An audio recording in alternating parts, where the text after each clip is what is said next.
इस क्वेश्चन में दिया हुआ है that starting at time t is equal to 0 from the origin with speed 1 metre per second a particle follows a 2 dimensional trajectory यानी एक plane में in the x y plane so that its coordinates are related by the equation y equals x square by 2। ठीक है, particle जो move कर रहा है वो एक फिक्स ट्रेजेक्टरी पे मूव कर रहा है, ट्रेजेक्टरी दिया हुआ है y equals x square over 2। The x and y components of its acceleration are denoted by ax and ay respectively। x component को x और y कंपोनेंट को ay दिख रहा है। तो 4 ऑप्शन है, इनमें से कौन सा करेक्ट है ये अपने को बताना है। अगर ये क्वेश्चन अभी तक ट्राई नहीं किया तो एक बार वीडियो पॉज करके ट्राई कर लो, फिर हम लोग देखते हैं कि इसको सॉल्व कैसे किया जाए। चलो, अब अपने पास दिया है क्या, पहला तो दिया है कि ट्रेजेक्टरी जो है that is a path y equals x square by 2, y equals x square by 2 and particle starting from origin, यहाँ से ऑरिजिन से पार्टिकल स्टार्ट कर रहे हैं at t is equal to 0 और इसकी वेलोसिटी इधर की तरफ 1 मीटर पर सेकेंड है। ठीक है, अब क्या दिया फर्स्ट ऑप्शन में, ax equals 1 metre per second squared implies that when the particle is at origin ay equals this। ax 1 है तो इसका मतलब है कि पार्टिकल जब ऑरिजिन पर है, तो पार्टिकल जब ऑरिजिन पर है तो उसका तो वेलोसिटी पता ही है 1 मीटर पर सेकेंड। अच्छा, वो x डायरेक्शन में होगा ये भी हम बता सकते हैं। कैसे? तो यहाँ पर उसके लिए हम लोग स्लोप निकाल सकते हैं कि इस ट्रेजेक्टरी का स्लोप, क्योंकि जहाँ पर स्लोप जिधर होगा instantaneous velocity is always directed along the tangent to the path. तो टेंजेंट जो है dy बाई डी एक्स वो कितना है, तो dy by d x is क्या है, एक्स स्क्वायर बाई 2 का डेरिवेटिव, तो x square by 2 by d x, तो this comes out to be x, dy by d x is x. ठीक है, तो at x is equal to 0 dy by d x is 0 which implies particle is moving in x direction at t is equal to 0। Instantaneous velocity जो है वो particle की x direction में t is equal to 0 पे। ठीक, अब यहां पर अगर ay निकालना है तो इसका दो उपाय हो सकते हैं, एक इसको सर्कुलर मोशन से निकाल सकते हैं और एक काइनेमेटिक्स, बेसिक काइनेमेटिक्स से भी निकाला जा सकता है, बताते हैं। अगर सर्कुलर मोशन से कुछ भी करके इस पॉइंट पर इस पाथ का रेडियस ऑफ कर्वेचर पता चल जाए तो हम लोग आसानी से एक्सेलरेशन निकाल सकते हैं, centripetal acceleration, and that centripetal acceleration will be perpendicular to the velocity. तो परपेंडिकुलर टू द वेलोसिटी यानी इधर की तरफ हो गया, और वही तो ay है ना। एक से तो यहाँ पे कोई मतलब रहा नहीं, centripetal acceleration v square by r का यूज कर सकते हैं हम लोग। और रेडियस ऑफ कर्वेचर क्या होगा, तो रेडियस ऑफ कर्वेचर के लिए अपने पास फॉर्मूला होता है 1 प्लस एफ डैश एक्स यानी dy बाई डी एक्स का square whole power 3/2 by f double dash x यानी d2y by d x square. ठीक है, तो यहां पर x इज इक्वल टू 0 पे एफ डैश एक्स जो कि यहां पर dy बाई डी एक्स है, ये तो अपने पास 0 ही हो गया। ठीक है, और एफ डबल डैश एक्स यानी d2y by d x square अगर निकालना हो तो d2y by d x square is 1, x का derivative dy by d x का डेरिवेटिव एक बार और, तो d2y by d x square is 1। ठीक है, तो यहां पर अगर हम लोग रख दें तो ये 1 प्लस एफ डैश एक्स का स्क्वायर तो ये तो 0 हो गया, तो 1 प्लस 0 की पावर 3/2 तो ये 1 बाई 1, तो रेडियस ऑफ कर्वेचर यहां पर आ गया 1। तो यहां से हम लोग ay जो कि सेंट्रीपिटल एक्सेलरेशन है उसको हम लोग लिख सकते हैं a y is equal to 1 square by 1 which implies 1 metre per second square. ठीक है, इसका मतलब क्या हुआ, अपना जो ए वाला ऑप्शन है ये क्या है, सही है। ठीक है, हालांकि इसको निकालने का एक तरीका और भी हो सकता था, दैट हम लोग इसमें क्या कर सकते थे कि पहले इस इक्वेशन को y equal to x square by 2 जो है इसको सीधा सीधा डिफरेंशिएट कर दो। गिवन दिया है ना, given y is equal to x square by 2।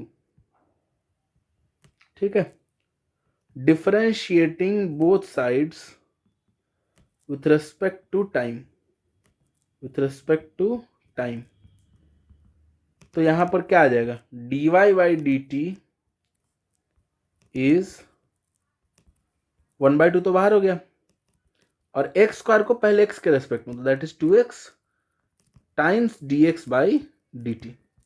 लेकिन अभी तक dy बाई dt से एक्सेलरेशन नहीं है, dy बाई dt से वेलोसिटी आया। एक्सेलरेशन अगर निकालना है तो इसके लिए अपने को एक बार और डिफरेंशिएट करना पड़ेगा।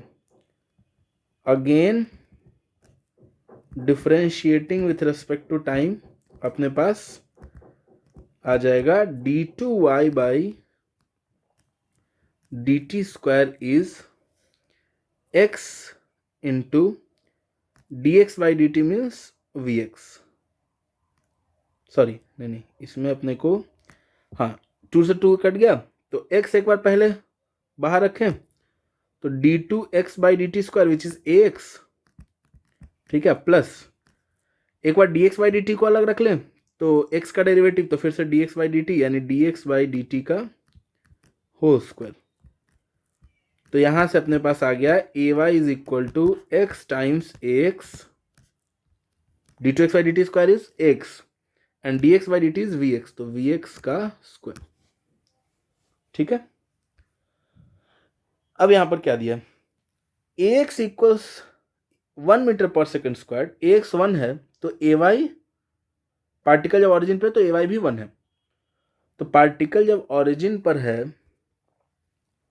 तो यानी उसके लिए x क्या हो गया, 0 हो गया, और ax कितना दिया, 1 दिया, और vx अपने को कितना पता है, 1 पता है, तो ay यहां से क्या हो गया, 1 ही तो हुआ, vx स्क्वायर 1, तो इस हिसाब से भी ये सही है। अब बी ऑप्शन में क्या दिया, ax इक्वल्स 0, ax 0 है तो ay is 1 metre per second square at all times. अगर ax 0 है, if ax is 0 which implies अगर ax 0 है इसका मतलब कि vx is constant and is 1 metre per second, vx constant और 1 मीटर पर सेकेंड है, बदला ही नहीं कभी, और vx अगर 1 है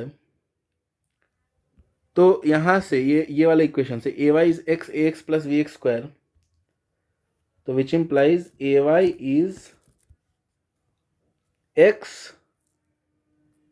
ax तो 0 है, और प्लस vx स्क्वायर यानी 1 का स्क्वायर, तो ay is always 1 metre per second square. ठीक है, तो उस हिसाब से ये बी ऑप्शन भी सही है। सी पे आ जाते हैं, at t is equal to 0 the particle's velocity points in x direction, ये भी सही है, ये तो पहले ही हम लोग निकाले कि स्लोप जो है वो 0 था, तो पार्टिकल का वेलोसिटी किधर है, x डायरेक्शन में, instantaneous velocity is always along the tangent to the path. D option, ax equals 0 implies that at t is equal to 1 second the angle between the particle's velocity and x axis is 45 degree. अच्छा, ax अगर 0 है तो इसका मतलब क्या हुआ, ax अगर 0 है तो इसका मतलब ay 1 metre per second square है, कांस्टेंट। ठीक है, और vx 1 मीटर पर सेकेंड है, वो भी कांस्टेंट। तो अगर ay 1 metre per second square है तो at t is equal to 1 second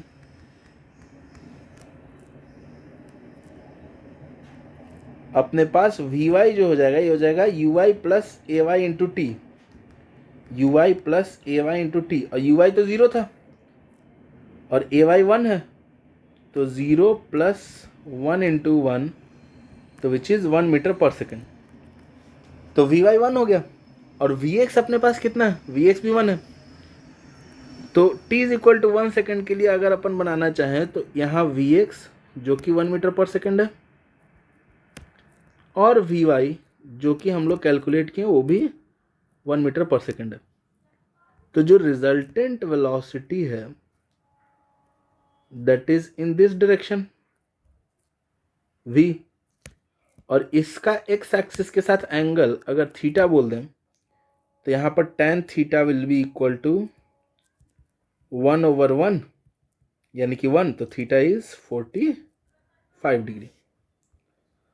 तो एक तरीका इसका ये है कि ऐसे हम लोग थीटा निकाल सकते हैं, ये ऑप्शन अपने पास फिर सही है। एक इसका तरीका ये भी हो सकता है थीटा निकालने के लिए कि अभी बताएं कि इंस्टेंटेनियस जो भी वेलोसिटी होता है that is along the tangent to the path, और tangent dy by d x जो है वही तो टेंजेंट है, और dy बाई डी एक्स कितना है, x है। तो यहाँ पे हम ये भी लिख सकते हैं कि since dy by d x is equal to x and